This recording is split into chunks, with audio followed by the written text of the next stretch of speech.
Assalamu alaikum warahmatullah. সম্মানিত viewers, I hope you are also well. I am also well by the graceful of Allah. So সম্মানিত viewers, welcome back to my channel. So come back to the another class, that is the classification of verb. So আজকে ক্লাসটা হবে আমাদের ভার্বের বিভিন্ন প্রকারভেদ নিয়ে। First of all, we should need the principal qualities of verb. অর্থাৎ ভার্বকে ফার্স্টেই দুই ভাগে ভাগ করা যায়, একটা ফিনিট ভার্ব, নন ফিনিট ভার্ব, যেটাকে বাংলায় বলে ফিনিট ভার্ব মানে সমাপিকা ক্রিয়া। Another part of the verb is non finite verb, অসমাপিকা ক্রিয়া।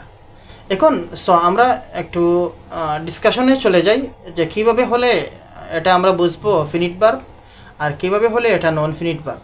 সো ফার্স্ট অফ অল, যখন আমরা একটা ভার্বটি কোনো একটা সেন্টেন্স ইউজ করব, এই ভার্বটা যদি এই ভার্বটা তার অর্থ প্রকাশ করতে অন্য কোনো ভার্বের প্রয়োজন না পড়ে, তাহলে সেই ভার্বটাকে বলে ফিনিট ভার্ব, দ্যাট মিনস সমাপিকা ক্রিয়া। যেমন আমি বললাম I eat rice, she eats pizza. I eat rice, she eats pizza. বা আমি বললাম I hope you are well. বা একজন বলল she buy a cloth, she buys a cloth, সে বল। তাহলে এই সমস্ত ভার্বগুলো হলো finite verb. Another part of the verb that is non finite verb. Non finite verb মানে যে ভার্বগুলো অসমাপিকা। অসমাপিকা মানে কি? যে ভার্বগুলা একটা সেন্টেন্সের মধ্যে এই ভার্ব দিয়ে প্রয়োজনটা পূর্ণ হয় না, বরং অন্য একটি ভার্বের দরকার পড়ে, তাকে নন ফিনিট ভার্ব বলে। যেমন আমি বললাম I like to draw a picture. যেমন আমি একটি পিকচারটা ড্রয়িং করতে পছন্দ করি। এখন শুধু যদি just if I say I like a picture, what I like, then আমার অন্য একটি ভার্ব এখানে ইউজ করা প্রয়োজন হয়, তাহলে তা আমরা জানলাম নন ফিনিট ভার্ব, ফিনিট ভার্ব। আমরা ফিনিট ভার্ব যেটা আছে, সো আমরা নন ফিনিট ভার্বটা আরেকদিন এটার প্রকার নিয়ে আলোচনা করবো। আজকে আমরা জাস্ট ফিনিট ভার্বটা এখন যাই। ফিনিট ভার্বটা হলো দুই প্রকার, প্রিন্সিপাল ভার্ব আর অক্সিলিয়ারি বা helping verb. So principal verb মানে যে ভার্বগুলা সে নিজে নিজে অর্থ প্রকাশ করতে পারে, এগুলাকে প্রিন্সিপাল ভার্ব বলা হয়। আর অক্সিলিয়ারি ভার্ব বলতে যে ভার্বগুলা নিজে নিজে কোনো ভার্ব নেই আসলে, কিন্তু অনেক সময় এগুলা ভার্বের অর্থ প্রকাশ করতে হেল্প করে, সাহায্য করে, এগুলোই হলো অক্সিলিয়ারি ভার্ব বা হেল্পিং ভার্ব। সো আমরা এখন প্রিন্সিপাল ভার্বটাকে শিখি। যত ধরনের ভার্ব আছে ম্যাক্সিমাম প্রায় অল ভার্বই হলো প্রিন্সিপাল ভার্ব। সকল ভার্বই হলো প্রিন্সিপাল ভার্ব। যেমন ইট, গো, বাই, সেল, অথবা স্পেন্ড, কাস্টমাইজ, সকল ভার্বগুলোই হলো প্রিন্সিপাল ভার্ব।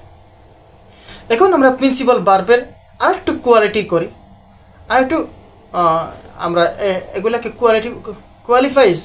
কোয়ালিফিকেশন করি। এটা কোয়ালিফিকেশন করা যায় যে এইভাবে, এটা আবার ট্রানজিটিভ আর নন ট্রানজিটিভ বা ইনট্রানজিটিভ ভার্ব।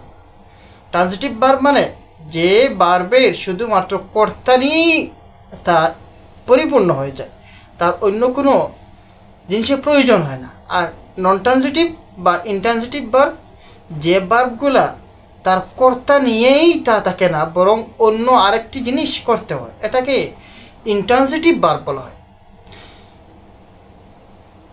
যেমন আমি বললাম কি আই লাইক টু প্লে, এখানে টু প্লেটা হলো কি ইনট্রানজিটিভ ভার্ব।